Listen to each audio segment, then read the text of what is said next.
बिस्मिल्लाहिर्रहमानिर्रहीम। अस्सलाम वालेकुम अज़ीज़ तलबा, मेरा नाम मोइनुद्दीन कुरैशी है और मैं आपका इस्लामियात का उस्ताद हूँ। आज हम चैप्टर इस्लामियात का शुरू कर रहे हैं बेटा।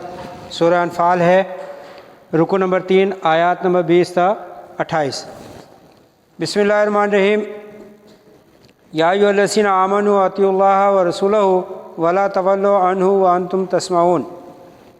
बेटा सबसे पहले हम इसका तर्जुमा करेंगे और उसके साथ अल्फाज के मायने साथ साथ लिखते रहेंगे और तर्जुमा बा मुहावरा तर्जुमा होगा, उसके साथ शार्ट क्वेश्चन और MCQs ये निशान लगाते रहें।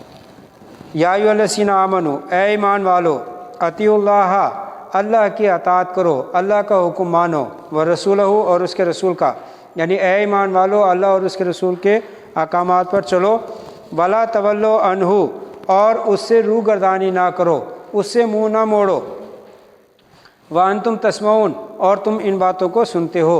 यानी मुसलमानों को हिदायत दी जा रही है कि अल्लाह ताला और उसके रसूल सल्लल्लाहु अलैहि वसल्लम जो तुम्हें अहकामात दें उन पर अमल करो, उनकी पैरवी करो, उन अहकामात पर चलो और उनसे मुँह ना मोड़ो, उनसे रूगर्दानी ना करो जबकि तुम इनको सुनते हो।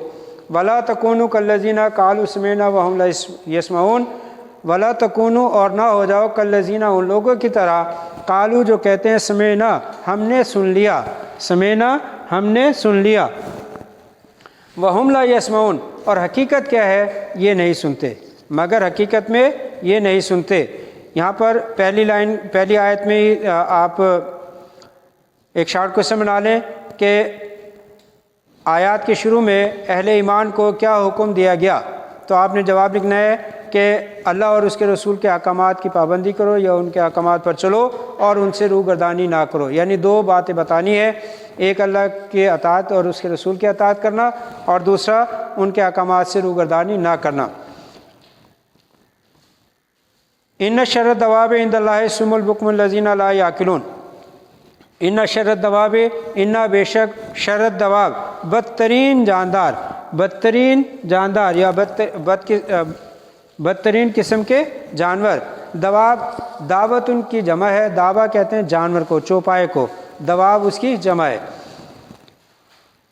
इन्ना शरत दवाबी बेशक बदतरीन जानदार, इंदल्लाहि अल्लाह के नज़दीक, असुम्मु बहरे हैं, बुक्मु गूंगे हैं। यानी वो जानदार जो ना तो सुनते हैं ना ही बोलते हैं, वो सबसे बदतरीन है। अल्लज़ीना ला याकिलून और ऐसे लोग जो अकल नहीं रखते, जो समझ नहीं रखते। यानी तीन बातें यहाँ बताएं कि जिनमें ये खसलतें हैं वो बदतरीन जानदार हैं कि ज़बानें रखने के बावजूद बोलते नहीं हैं, गूंगे हैं, कान रखने के बावजूद सुनते नहीं हैं यानी बहरे हैं, और इसी तरह अकल और शऊर रखने के साथ साथ वो उसकी बात को समझते नहीं। तो ऐसे लोगों को बदतरीन जानदार कहा गया। जैसे कि जानवरों के कान भी होते हैं, ज़बानें भी होती हैं, अकल भी होती है, दिमाग भी होता है, लेकिन वो ना तो बोलते हैं, ना सुनते और ना ही कुछ समझते हैं। ऐसे लोगों को कहा गया, इससे मुराद कुफ़ार हैं कि इनको बदतरीन जानदार कहा गया। यह आपका शॉर्ट क्वेश्चन नंबर 1 भी है एक्सरसाइज का, इसे भी हाईलाइट कर लें। वलो अलिमल्लाहु फ़ीहिम खैरन ला अस्माहुम वलो अस्माहुम ला तवल्लो व हुम मोरिज़ुन। वलो और अगर आलिमल्लाहु अल्लाह ताला जानता या देख लेता, फ़ीहिम उनमें, खैरन कोई नेकी का मादा, तो ला अस्माहुम तो उन्हें सुनने की सलाहियत देता। यानी अगर जिसके दिल में ईमान होगा वो अल्लाह की बातों को सुनेगा और इसी तरह नेकी का मादा होगा, कोई अमल करने की उसकी नीयत होगी, तो वो सुनने की तौफीक भी देता है। वलो अस्माहुम और अगर उन्हें बग़ैर सलाहियत हिदायत के, ये बेटा ब्रैकेट में लिखा हुआ है कि बग़ैर सलाहियत हिदायत के, यानी अगर उनको हिदायत की सलाहियत ना होती, उनमें हिदायत हासिल करने की सलाहियत ना होती, तो वो उसको सुनते, लतवल्लो वो उससे मुँह फेरते, वह हम मोरिज़ून और भाग जाते। या अय्युहल्लज़ीना आमनू इस्तजीबू लिल्लाहि व लिरसूलिhi इज़ा दआकुम लिमा युहय्यिकुम वालमु अन्नल्लाह यहूलु बैनल मर्इ व क़ल्बिहि व अन्नहु इलैहि तुहशरून। या अय्युहल्लज़ीना आमनू, ए ईमान वालो, इस्तजीबू लिल्लाहि व रसूलिhi के कबूल कर लो उन अहकामात को, लिल्लाहि जो अल्लाह देते हैं, व लिरसूलिhi और तो उसके रसूल देते हैं, इज़ा दआकुम जब वो तुम्हें पुकारते हैं, जब वो तुम्हें बुलाते हैं, लिमा युहय्यिकुम ایسے کاموں کی طرف جس میں تمہارے لیے زندگی ہے، یوں ہی زندگی کم تمہارے لیے، یعنی اے مومنو اللہ اور اس کے رسول کا حکم قبول کر لو، جبکہ رسول خدا تمہیں ایسے کاموں کی طرف بلاتے ہیں جو تم کو زندگی جاویدہ بخشتا ہے، جاویدہ ہمیشہ ہمیشہ کی زندگی یعنی جنت، کامیابی۔ وَعَلَمُوا أَنَّ اللَّهَ يَحُولُ بَيْنَ الْمَرْءِ وَقَلْبِهِ، وَعَلَمُوا اور جان لو ان اللہ یہ کہ اللہ تعالیٰ یحول حائل ہو جاتا ہے، رکاوٹ بن جاتا ہے، بین المرء انسان کے درمیان، وقلبہ اور اس کے دل کے درمیان، وَأَنَّهُ إِلَيْهِ تُحْشَرُونَ اور یہ کہ سب اسی کی طرف جمع کیے جاؤ گے، تحشرون روبرو جمع کیے جاؤ گے، وَأَنَّهُ إِلَيْهِ تُحْشَرُونَ اور تم اس کی طرف روبرو جمع کیے جاؤ گے۔ یعنی اس میں یہ کہا گیا ہے کہ اللہ تعالیٰ انسان اور اس کے دل کے درمیان جو ہے وہ حائل ہو جاتا ہے کہ جب انسان کوئی نیکی کا ارادہ کرتا ہے تو اللہ تعالیٰ اس نیکی کو پورا کرنے کے لیے رکاوٹ بن جاتا ہے شیطان کے حملوں سے، کہ شیطان اس پر حملہ نہ کرے اور انسان اس عمل کو پورا کر لے۔ اور اسی طرح جب وہ کسی برائی کا ارادہ کرتا ہے تو پھر ڈر پیدا کر دیتا ہے، یعنی رکاوٹ پیدا کر دیتا ہے کہ انسان اپنے گناہ کی طرف نہ جا سکے۔ وَاتَّقُوا فِتْنَةً لَا تُصِيبَنَّ الَّذِينَ ظَلَمُوا مِنكُمْ خَاصَّةً وَاعْلَمُوا أَنَّ اللَّهَ شَدِيدُ الْعِقَابِ۔ وَاتَّقُوا اور ڈرو، فِتْنَةً اس فتنے سے، اس عذاب سے، لا تصیبن جو ضرور پہنچے گا، الذین ان لوگوں کو جو ضرور پہنچے گا، الذین ان لوگوں کو ظالموا جو تم میں ظالم ہے، گناہ گار ہیں، خاصتاً خاص طور پر، یعنی اس فتنے سے ڈرو جو صرف خصوصیت کے ساتھ انہی لوگوں پر واقع نہیں ہوگا جو تمہیں گناہ گار ہیں، بلکہ اس کی مضرت یا اس کا نقصان جو ہے سب کو ہوگا۔ وَعَلَمُوا أَنَّ اللَّهَ شَدِيدُ الْعِقَابِ اور جان لو کہ اللہ تعالیٰ سخت عذاب دینے والا ہے۔ وَاذْكُرُوا إِذْ أَنْتُمْ قَلِيلٌ مُسْتَضْعَفُونَ فِي الْأَرْضِ تَخَافُونَ أَنْ يَتَخَطَّفَكُمُ النَّاسُ فَآوَاكُمْ وَأَيَّدَكُمْ بِنَصْرِهِ وَرَزَقَكُمْ مِنَ الطَّيِّبَاتِ لَعَلَّكُمْ تَشْكُرُونَ۔ ہاں اس میں بیٹا اس آیت میں جو ہے دو چیزوں کا ذکر ہے، ایک ہے مکہ کی زندگی کے حالات اور پھر مدینہ کے حالات یعنی ہجرت کے بعد کے۔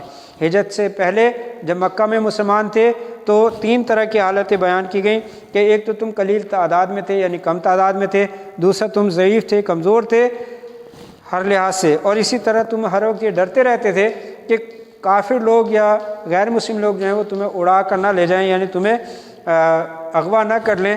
اور اسی طرح بات کی جب ہجرت ہو گئی تو اس میں بھی تین طرح کے انعامات بیان کیے کہ اللہ تعالیٰ نے تمہیں رہنے کے لیے ٹھکانہ دیا، دوسرا اپنی مدد سے تم کو تقویت بخشی، اور تیسرا تمہیں کھانے کو پاکیزہ چیزیں دیں۔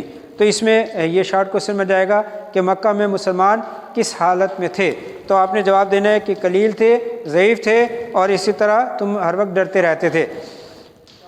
وَاذْكُرُوا اور یاد کرو اس وقت کو، اِذْ أَنْتُمْ جب تم تھے قلیل کم تعداد میں، مستضعفون ضعیف،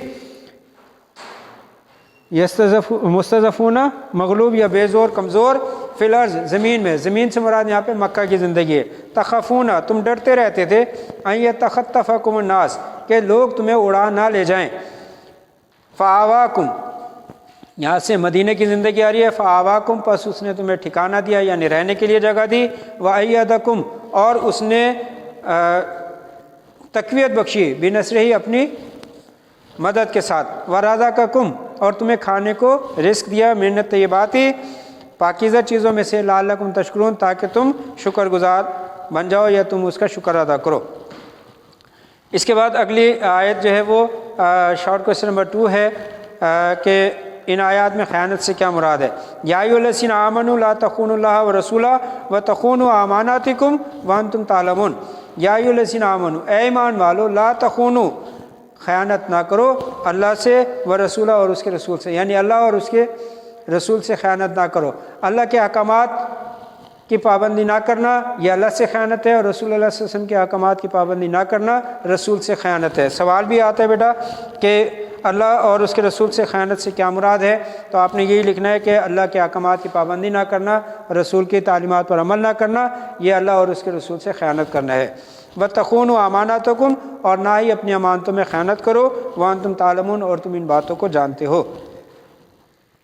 वालमु अन्नमा अम्वालुकुम व औलादुकुम फितना व अन्नल्लाह इंदहु अजरुन अज़ीम। वालमु और जान लो, अन्नमा ये कि अम्वालुकुम तुम्हारे माल, व औलादुकुम और तुम्हारी औलाद, फितनतुन आजमाइश है। ऊपर हमने फितने का मायने पढ़ा अजाब या फितने का, यहाँ पे आजमाइश के मायनों में कि जान लो कि अल्लाह ताला ने तुम्हारे माल में और तुम्हारी औलाद में तुम्हारे लिए आजमाइश रखी है, और जो इन दोनों आजमाइशों से गुज़र गया तो उसके लिए बताया व अन्नल्लाह इंदहु अजरुन अज़ीम, कि खुदा के पास इन नेकियों का बड़ा सवाब है। यानी यहाँ पे फिर एक शॉर्ट क्वेश्चन आ जाता है कि सूरह अनफाल में किन को आजमाइश कहा गया है, किन दो बातों को आजमाइश कहा गया है? तो औलाद और अम्वाल, यानी माल और औलाद के बारे में आपने जवाब देना है। बेटा ये हमारा रुकू था, रुकू नंबर 3, 20 से 28 आयत, ये अल्फाज मायने 10 हैं, आपने ये होमवर्क में लिखने हैं। और इसी तरह मैंने 5 शार्ट क्वेश्चन आपको बताए हैं, ये भी आपने होमवर्क में हमें लिख कर भेजने हैं। इसके साथ अगर कोई बात समझ में ना आई हो तो आप मुझसे रब्ता करें टेक्स्ट मैसेज के ज़रिए, व्हाट्सएप के ज़रिए या कॉल के ज़रिए। अस्सलामु अलैकुम व रहमतुल्लाह।